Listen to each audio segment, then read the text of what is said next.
Die 9 Sätze, die dich im deutschen Büro schwach wirken lassen.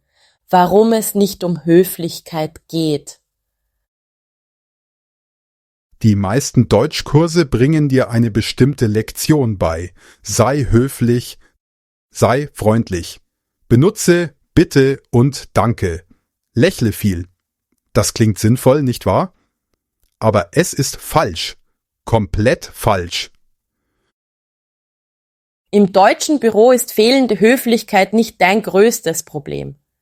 Das größte Problem ist etwas ganz anderes. Zu schwach zu klingen. Und es gibt genau 9 Sätze, die dich sofort schwach wirken lassen.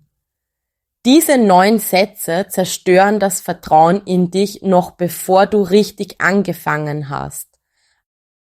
Aber hier ist die gute Nachricht, es geht nicht um Grammatik. Es geht nicht um Vokabeln. Es liegt viel tiefer. Es ist pure Psychologie. Und wir zeigen dir, wie du das durchschaust und wie du es besser machst. Der fundamentale Unterschied, wie Deutsche Respekt definieren. Ich will dir etwas erzählen, das die meisten Menschen nicht verstehen. Wenn du in dein deutsches Büro kommst, wenn du zum ersten Mal an einem Meeting teilnimmst oder eine Präsentation hältst, dann passiert etwas sehr Feines. Vielleicht merkst du es gar nicht. Es zählt nicht wirklich, was die Leute sagen. Es ist auch nicht wichtig, ob deine Kollegen dich korrigieren. Es geht um etwas Tieferes. Es geht um die Frage, wie stellst du dich selbst dar? Sprichst du wie jemand, der weiß, wer er ist? Oder sprichst du wie jemand, der hofft, dass andere ihn akzeptieren? Und weißt du, was wirklich interessant ist? Es gibt genau 9 Sätze, die sofort zeigen, auf welcher Seite du stehst. Diese 9 Sätze sind wie unbewusste Signale, wie kleine Warnleuchten. Wenn du diese Sätze sagst, sendest du folgende Botschaft an alle im Raum. Ich bin unsicher. Ich traue mir das nicht zu. Ich will eine Erlaubnis. Und das ist das absolute Gegenteil von dem, was Deutsche respektieren. Eine Szene, die zeigt, wie es funktioniert. Lass mich dir ein Bild malen. Stell dir vor, es ist Montag, 10 Uhr morgens. Du sitzt in einem Brainstorming-Meeting. Es geht um ein neues Projekt, etwas Großes und Wichtiges. Dein Team braucht frische Ideen. Und weißt du was? Du hast eine. Du hast einen Gedanken, an dem du gearbeitet hast. Du weißt, dass diese Idee gut ist. Du weißt, dass sie funktionieren könnte. Aber dann passiert Folgendes. Du hebst deine Hand. Du öffnest den Mund. Und statt deine Idee einfach zu sagen, in einem klaren, direkten Satz, gibst du einen dieser 9 Sätze von dir. Und in exakt diesem Moment verändert sich die Stimmung im Raum. Es ist nicht dramatisch, es ist nicht laut, aber es ist spürbar. Der Ton ändert sich. Dein Chef schaut dich an und sein Blick verrät alles. Sein Blick sagt nicht mehr: Oh, das ist eine interessante Perspektive. Sein Blick sagt jetzt: Okay, ich höre zu, aber ich bin nicht überzeugt, dass diese Person weiß, wovon sie spricht. Das Verrückte daran ist, du hast deine Idee noch gar nicht komplett erklärt, nicht mal ein Drittel, und du hast bereits dein Ansehen verloren. Die Leute sehen dich anders. Nicht als jemanden mit guten Ideen, sondern als jemanden, der unsicher wirkt. Das fühlt sich unfair an, oder? Das ist es auch, aber das ist die Realität. Und das Schlimmste daran? Du merkst nicht einmal, dass es gerade passiert ist. Du denkst, meine Idee war einfach nicht gut genug. Aber das stimmt nicht. Deine Idee war gut. Dein echtes Problem war nicht die Idee. Das Problem war, wie du sie präsentiert hast. Genauer gesagt, das Problem war der Satz, den du vorher gesagt hast. Meine eigene Geschichte, der Moment, der alles änderte, genau das ist mir passiert. Nicht heute, sondern vor vielen Jahren. Ich war relativ neu in einem Unternehmen. Ich war nervös, aber auch konzentriert. Ich hatte einen echten Gedanken. Ich wollte nicht nur reden, um etwas zu sagen, sondern ich hatte etwas Wichtiges beizutragen. Wir saßen alle im Konferenzraum. Es war still. Und mein Chef fragte direkt, was denkst du dazu? Das war meine Chance. Mein Moment. Aber weißt du, was ich gesagt habe? Ich sagte, das ist vielleicht eine dumme Frage. Aber was ist, wenn wir das Projekt von vorne anfangen? Der Raum wurde sofort still. Aber es war nicht diese Stille, die sagt, oh, interessante Idee, wir denken darüber nach. Es war die Stille, die sagt, warum beginnt diese Person ihre Aussage damit? Sich selbst schlecht zu machen? In diesem Moment merkte ich, dass ich gerade einen dieser berüchtigten 9 Sätze benutzt hatte. Es war mir nicht bewusst, aber ich hatte es getan. Und die Reaktion der anderen war sofort anders. Sie sahen mich nicht als Experten mit einer guten Idee. Sie sahen mich als jemanden, der unsicher war. Ab diesem Moment wurde alles schwerer. Nicht unmöglich, aber schwerer. Ich musste doppelt so hart arbeiten, um das Vertrauen wieder aufzubauen, das ich in diesen wenigen Sekunden verloren hatte. Das Muster erkennen, was diese Sätze wirklich tun. Das ist es, was diese 9 Sätze anrichten. Sie nehmen dir deine Kraft. Nicht dramatisch, nicht wie ein Blitzschlag, sondern langsam, subtil und leise. Es ist wie Gift in einem Getränk. Du merkst es nicht sofort, aber es wirkt. Und das Schlimmste?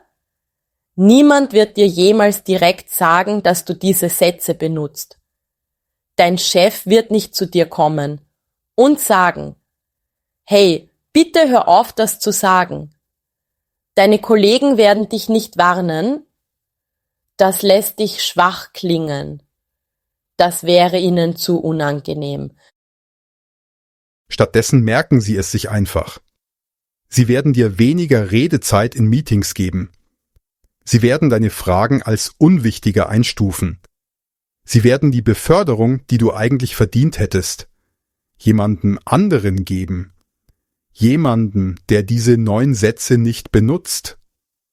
Und du weißt nicht warum. Die kulturelle Realität Deutsche und ihre Definition von Stärke. Bevor wir zu den 9 Sätzen kommen, muss ich dir etwas über die deutsche Kultur erklären. Es gibt einen fundamentalen Unterschied zwischen den Kulturen, besonders wenn es um Stärke und Bestimmtheit geht.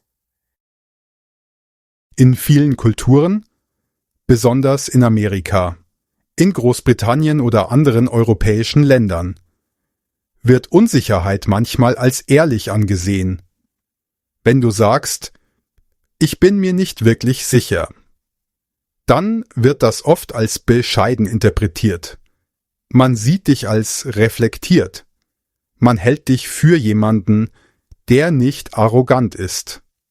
Das ist in vielen Kulturen ein positiver Wert. Aber in Deutschland ist das anders. Völlig anders. Im deutschen Büro ist Unsicherheit nicht ehrlich. Sie ist nicht bescheiden. Sie gilt als unprofessionell. Sie gilt als schwach. Und wenn du schwach klingst, verlierst du sofort Vertrauen. Das habe ich mir nicht ausgedacht. Das ist die harte Realität der deutschen Arbeitswelt. Menschen, die wissen, wer sie sind, die klar und bestimmt sprechen. Diese Menschen werden mehr respektiert. Sie bekommen mehr Vertrauen. Sie bekommen bessere Projekte. Sie machen schneller Karriere. Nicht, weil sie netter sind, sondern weil sie wissen, wer sie sind. Die Balance verstehen. Arroganz ist nicht die Antwort. Vielleicht denkst du jetzt, okay, also muss ich arrogant sein. Ich muss alle meine Unsicherheiten verstecken. Ich muss immer so tun, als wäre ich selbstbewusst, auch wenn ich es nicht bin. Aber nein, das ist auch nicht richtig. Das Pendel auf die andere Seite schwingen zu lassen, zur absoluten Arroganz, ist genauso zerstörerisch, vielleicht sogar noch schlimmer. Was Deutsche wirklich respektieren, ist nicht Arroganz. Es ist Klarheit. Es ist Ehrlichkeit mit Stärke. Es ist, wenn du sagst, ich weiß, wovon ich spreche. Nicht, weil du alles im Universum weißt, sondern weil du ehrlich bist, weil du deine Stärken kennst und weil du Verantwortung dafür übernimmst. Das ist der fundamentale Unterschied. Diese 9 Sätze, die ich dir heute zeigen werde, nehmen dir genau diese Klarheit. Sie rauben dir deine Kraft, egal wie gut deine Idee wirklich ist. Wie wir vorgehen, der Plan. So gehen wir heute vor. Für jeden der 9 Sätze machen wir 3 Dinge. Erstens zeige ich dir den Satz und erkläre, warum er so schädlich ist. Ich erkläre dir die Psychologie dahinter. Zweitens zeige ich dir, was dieser Satz wirklich über dich aussagt. Welches Signal sendest du? Und drittens, das ist das Wichtigste, zeige ich dir, was du stattdessen sagen kannst. Die Alternative ist nicht unehrlich. Sie ist nicht arrogant. Sie ist einfach nur kraftvoll. Und du kannst sie sofort benutzen. Der erste Satz, das ist vielleicht eine dumme Frage, aber verstehe? Der Satz. Das ist vielleicht eine dumme Frage, aber dieser Satz ist wahrscheinlich der schlimmste von allen. Warum?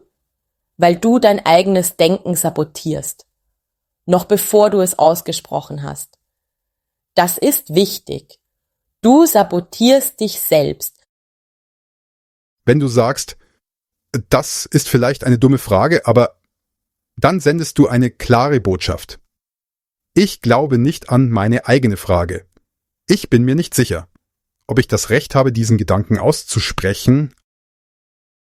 Das Verrückte ist, die Leute nehmen das genauso auf. Sie denken nicht, oh, wie bescheiden.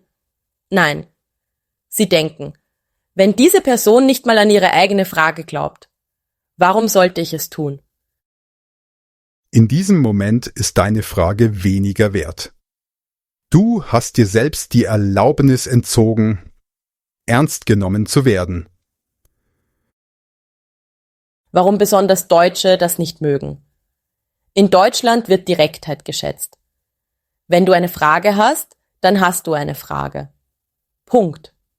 Es gibt keine dummen Fragen. Es gibt nur Menschen, die nicht wissen, wie man kraftvoll spricht. Wenn du diese Einleitung nutzt, wirkt es so, als würdest du Zeit verschwenden. Die Deutschen denken, stell einfach deine Frage, anstatt lange Vorreden zu halten. Was du stattdessen sagen kannst, das ist einfach. Sag, Point, ich habe eine Frage. Das ist alles. Oder noch direkter. Ich möchte etwas verstehen.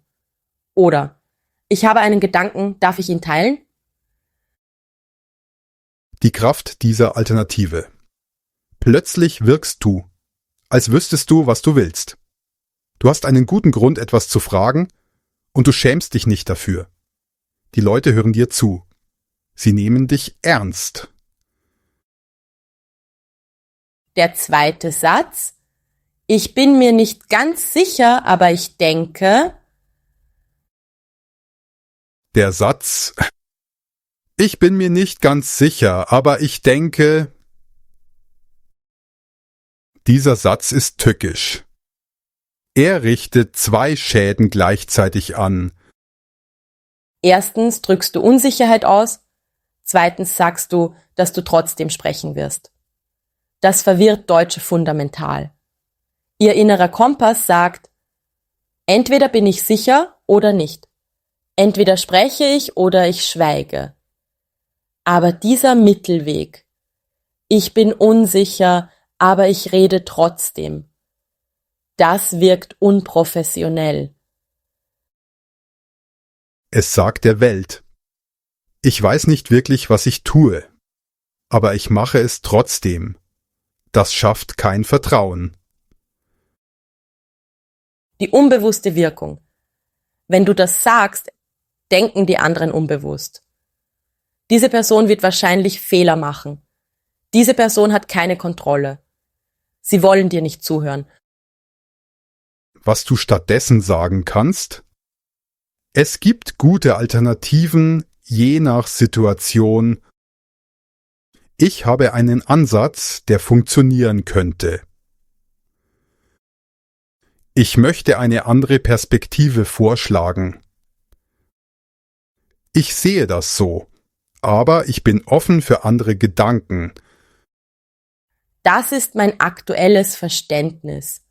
Korrigiert mich gerne, wenn ich etwas übersehe. Die Kraft dieser Alternative. Das ist alles ehrlich, aber nicht schwach. Du drückst keine Unsicherheit aus, sondern Offenheit. Das ist ein großer Unterschied. Du zeigst dich als jemanden, der bereit ist zu lernen, aber auch weiß, was er sagt. Der dritte Satz, das könnte ich probieren. Der Satz, das könnte ich probieren. Dieser Satz ist sehr subtil, aber wirklich destruktiv. Das Problem liegt im Verb probieren. Das Wort probieren drückt aus, dass du nicht glaubst, es schaffen zu können. Es klingt nach. Ich versuche es mal. Vielleicht klappt es. Vielleicht auch nicht. Ich bin nicht sicher. Im Deutschen ist das im Job oft nicht akzeptabel. Deutsche mögen Klarheit. Sie mögen Menschen, die sagen, aha, ich werde das tun. Nicht. Ich werde versuchen, das zu tun. Es gibt einen großen Unterschied zwischen diesen zwei Sätzen. Ein praktisches Beispiel. Dein Chef sagt zu dir, ich möchte, dass du dieses Projekt leitest. Und du antwortest, okay, ich könnte das probieren. Dein Chef denkt nicht. Oh, wie bescheiden. Dein Chef denkt, diese Person ist nicht sicher. Ob sie das schafft, das ist ein Problem. Was du stattdessen sagen kannst, ich übernehme das. Ich kann das leiten, brauche aber Unterstützung in den Bereichen X und Y. Ich nehme das Projekt. Hier ist mein Plan. Die Kraft dieser Alternative. Das ist stark, das ist klar. Das zeigt nicht nur Selbstvertrauen, sondern auch Realismus. Du weißt, was du brauchst, um erfolgreich zu sein. Das respektieren Deutsche. Der vierte Satz, oder es ist möglicherweise nicht die beste Idee. Der Satz. Das ist möglicherweise nicht die beste Idee. Dieser Satz ist interessant. oberflächlich klingt er wie Kritik an einer Sache. Aber in Wirklichkeit drückt er etwas ganz anderes aus. Angst. Wenn du möglicherweise sagst, zögerst du. Du bist nicht sicher. Du hast Angst, deine Kritik offen auszusprechen. Deutsche respektieren das nicht. Sie wollen deine volle, ehrliche Meinung. Sie wollen wissen, was du wirklich denkst. Das Problem mit diesem Satz: Er wirkt unentschlossen. Es wirkt so, als würdest du deiner eigenen Kritik nicht trauen. Das schwächt deine Position. Was du stattdessen sagen kannst, das wird nicht funktionieren, weil, und dann erkläre den Grund. Ich sehe hier ein großes Problem. Das wird zu lange dauern und zu viel kosten. Hier ist mein Kritikpunkt. Die Kraft dieser Alternative. Du bist direkt. Du bist klar. Du weißt, was du denkst. Deutsche respektieren das. Auch wenn sie nicht deiner Meinung sind. Sie respektieren Klarheit mehr als Zustimmung. Der 5. Satz, ja, tut mir leid, aber ich sehe das anders. Der Satz: Tut mir leid, aber ich sehe das anders. Das Problem liegt am Anfang. Tut mir leid. Hier ist die Regel. In Deutschland entschuldigt man sich nicht dafür, dass man eine andere Meinung hat. Das ist nicht unhöflich. Das ist normal. Es ist nichts, wofür man sich entschuldigen muss. Wenn du mit tut mir leid anfängst, sendest du die Botschaft, ich fühle mich schuldig, weil ich nicht zustimme. Das wirkt schwach und unnötig defensiv. Die unbewusste Wirkung. Die andere Person denkt: Warum entschuldigt sie sich? Eine andere Meinung ist doch Teil der Diskussion. Was du stattdessen sagen kannst, ich sehe das anders. Ich habe eine andere Meinung dazu. Meine Perspektive ist folgende. Da bin ich anderer Meinung. Und hier ist der Grund. Die Kraft dieser Alternative. Du bist klar und direkt. Du brauchst dich nicht zu entschuldigen. Das erwarten Deutsche in einer Diskussion. Der 6. Satz, ich hoffe, ich störe nicht. Der Satz: Ich hoffe, ich störe nicht. Dieser Satz ist sehr höflich gemeint, aber im Büro oft fehl am Platz. Das Problem ist folgendes. Du nimmst Raum ein. Du betrittst ein Büro oder unterbrichst eine Besprechung. Aber gleichzeitig machst du dich klein. Du sagst Punktum. Ich möchte hier sein, aber ich weiß nicht, ob ich das darf. Ich bitte um Erlaubnis. Das verwirrt. Die Leute wollen wissen, ist es wichtig oder nicht? Bist du sicher oder nicht? Die unbewusste Wirkung. Statt präsent zu wirken, wirkst du zögerlich und unsicher. Die Leute denken, diese Person weiß nicht, ob sie das Recht hat, hier zu sein. Was du stattdessen sagen kannst, komm herein und sag, hast du eine Minute? Oder eine schnelle Frage. Oder darf ich kurz etwas hinzufügen? Die Kraft dieser Alternative: Du zeigst, dass du einen Grund hast, hier zu sein. Du brauchst nicht zu hoffen. Das zeigt Selbstsicherheit. Der 7. Satz, das ist wahrscheinlich zu radikal. Der Satz: Das ist wahrscheinlich zu radikal. Dieser Satz drückt Angst aus. Angst vor Ablehnung.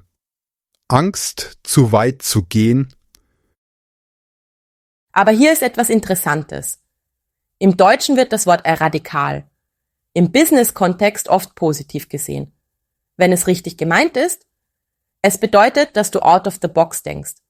Es bedeutet Mut und Innovation. Wenn du aber sagst, das ist wahrscheinlich zu radikal, sabotierst du deine eigene Idee, bevor andere sie bewerten können. Du zwingst die Leute, deine Idee als zu extrem zu sehen. Nicht weil sie es ist, sondern weil du sie so genannt hast. Was du stattdessen sagen kannst, hier ist eine andere Perspektive. Hier ist ein unkonventioneller Ansatz. Das sieht vielleicht anders aus, aber hier ist der Gedanke dahinter. Stell die Idee einfach vor. Lass die Leute selbst entscheiden. Die Kraft dieser Alternative: Du präsentierst deine Idee ohne Entschuldigung. Du lässt sie für sich selbst sprechen. Der 8. Satz, das kann ich nicht allein machen. Der Satz: Das kann ich nicht allein machen. Dieser Satz drückt Unselbstständigkeit aus. Zusammenarbeit ist wichtig. Aber Unselbstständigkeit wird in Deutschland nicht geschätzt. Deutsche mögen Mitarbeiter, die eigenverantwortlich sind. Das heißt nicht, dass du alles allein machen musst. Es heißt, dass du die Initiative ergreifst. Dass du weißt, wie man sich Hilfe holt, wenn man sie braucht. Das Problem: Wenn du sagst, das kann ich nicht allein machen, klingst du hilflos. Du klingst wie jemand, der darauf wartet, dass andere ihm alles abnehmen. Was du stattdessen sagen kannst: Ich brauche Unterstützung in diesen spezifischen Bereichen X und Y. Ich kann das hauptsächlich selbst machen, brauche aber Hilfe bei diesem Teil. Ich würde das gerne mit Kollege Müller zusammen machen, weil er Experte für X ist.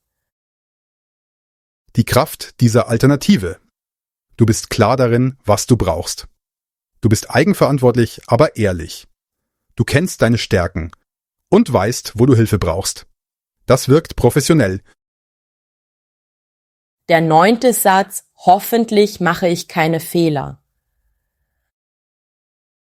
Der Satz: Hoffentlich mache ich keine Fehler.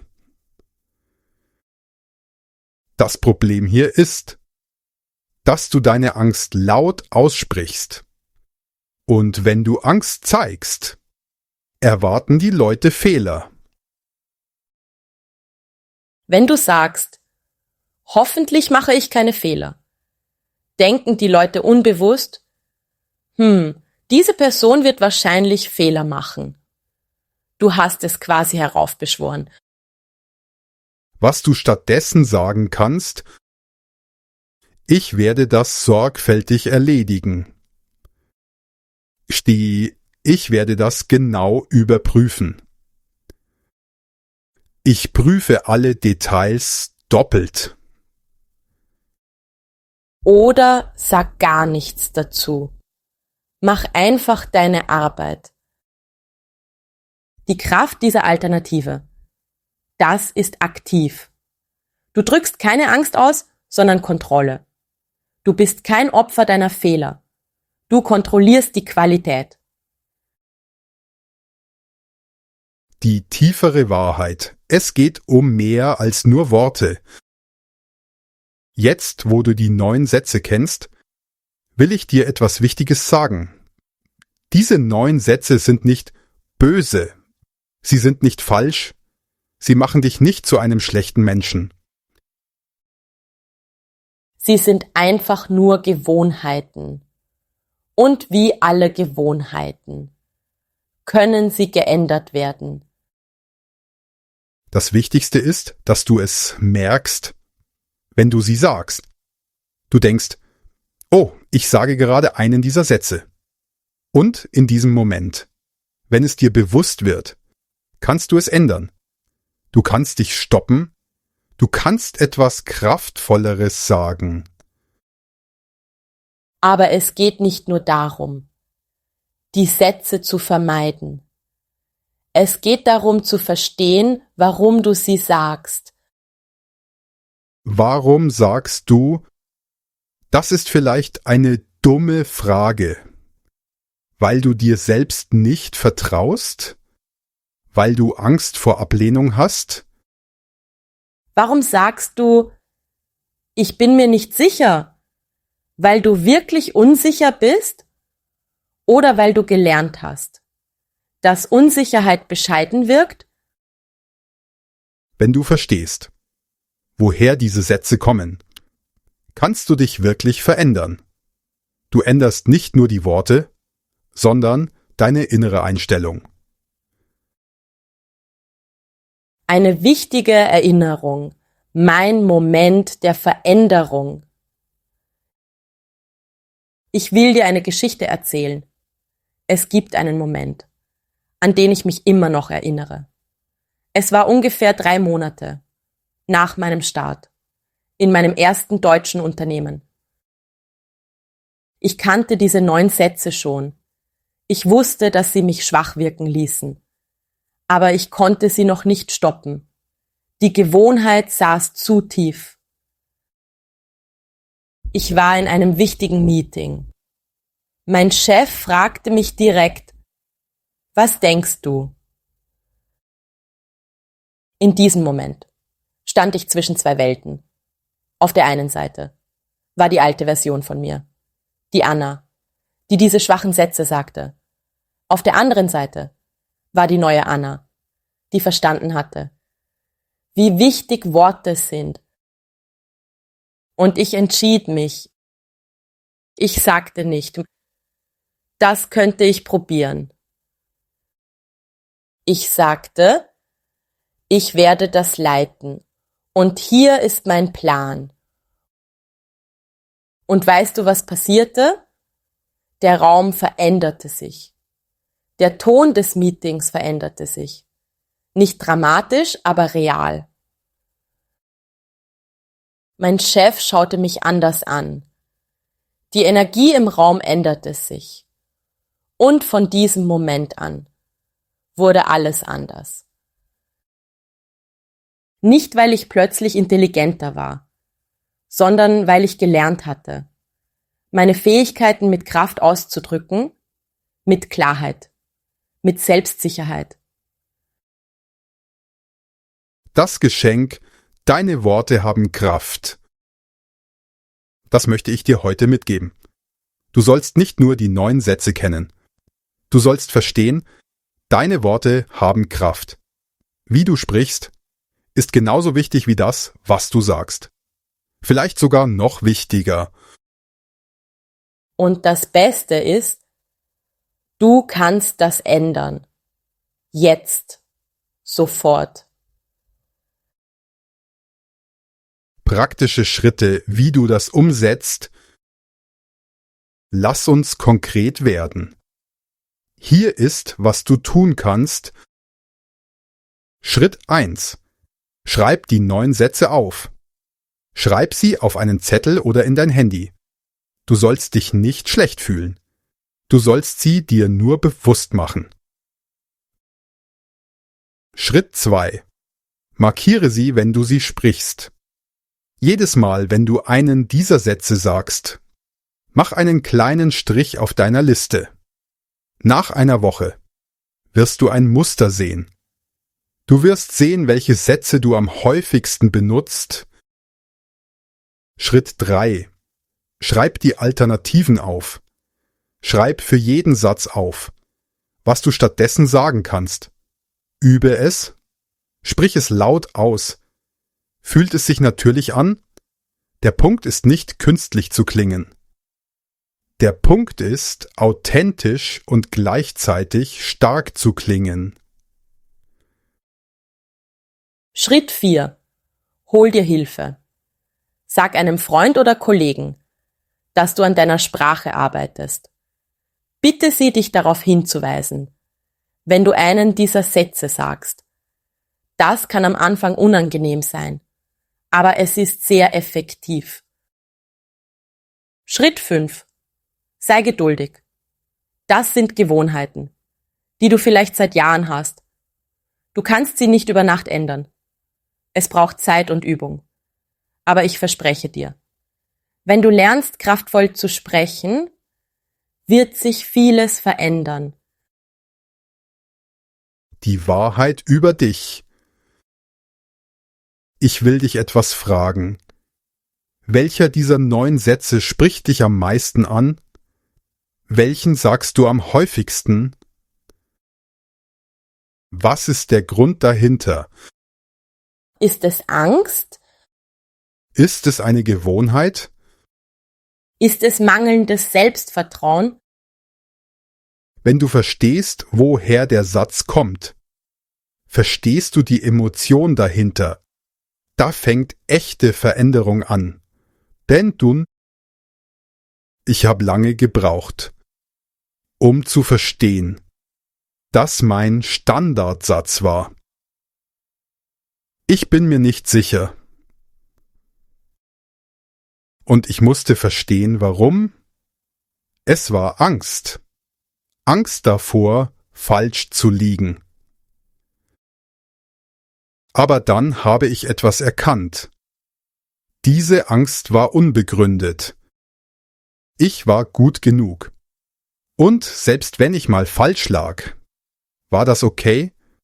Das gehört zum Lernen dazu. So wachsen wir.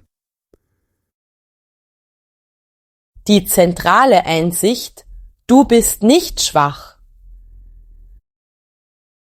Das ist mein Geschenk an dich heute. Du bist nicht dumm. Du bist nicht unsicher. Du bist nicht schwach. Du benutzt nur Sätze, die das ausdrücken. Aber wenn du die Sätze änderst, wenn du anfängst, kraftvoll zu sprechen, dann änderst du auch, wie du dich selbst siehst. Und dann wird die Welt dich auch anders sehen. Deutsche Kultur verstehen. Ich will dir noch etwas Wichtiges über die deutsche Kultur sagen. Deutsche sind nicht kalt. Deutsche sind nicht arrogant. Sie haben nur einen anderen Maßstab für Respekt. Sie respektieren Menschen, die wissen, wer sie sind. Sie respektieren Klarheit. Sie respektieren Eigenverantwortung. Wenn du lernst, so zu sprechen, werden Deutsche dich respektieren. Türen werden sich öffnen. Es ist wie ein Code und du hast ihn jetzt geknackt. Jenseits des Jobs. Diese Sätze schaden dir nicht nur im Job. Sie schaden dir überall. In Beziehungen, in Freundschaften. Menschen folgen niemandem. Der sagt, ich hoffe, ich störe nicht. Menschen folgen Leuten, die wissen, wohin sie gehen. Demut versus Schwäche. Es gibt einen Unterschied zwischen Demut und Schwäche. Demut heißt, du weißt, was du kannst, aber du bist offen, von anderen zu lernen. Schwäche heißt, du traust dir selbst nicht. Diese 9 Sätze sind Schwäche, keine Demut. Wenn du wirklich demütig sein willst, sag, ich habe einen Ansatz, bin aber offen für Feedback. Ich bin verantwortlich für dieses Projekt. freue mich aber über eure Expertise. Das ist Demut MIT Stärke. Das respektieren Deutsche. Dein neues Ich, wenn du diese Sätze vermeidest, wirst du keine andere Person. Du wirst die beste Version von dir selbst. Du wirst authentisch, klar und direkt. Das ist genau das. War deutsche Arbeitgeber suchen. Der letzte Schritt: Nimm diese 9 Sätze ernst. Schreib sie auf. Ändere sie. Denn wie du sprichst, bestimmt dein Leben. Wenn du dich selbst klein machst, sabotierst du deine Karriere. Aber wenn du lernst, kraftvoll zu sprechen, veränderst du alles. Du bist nicht zu schwach für Deutschland. Du sprichst nur die Sprache der Schwäche. Und das kannst du ändern. Der Abschluss: Wenn das hilfreich für dich war, dann teile es gerne. Schreib mir, welcher Satz ist dein Problem? Wie wirst du ihn ändern? Abonniere den Kanal, wenn du mehr über die Psychologie der Sprache lernen willst. Denn denk daran, du bist kraftvoll. Du bist stark. Du verdienst es, gehört zu werden. Und wenn du lernst, deine Wahrheit mit Kraft zu sprechen, wird die Welt anders auf dich reagieren. Danke fürs Zuhören.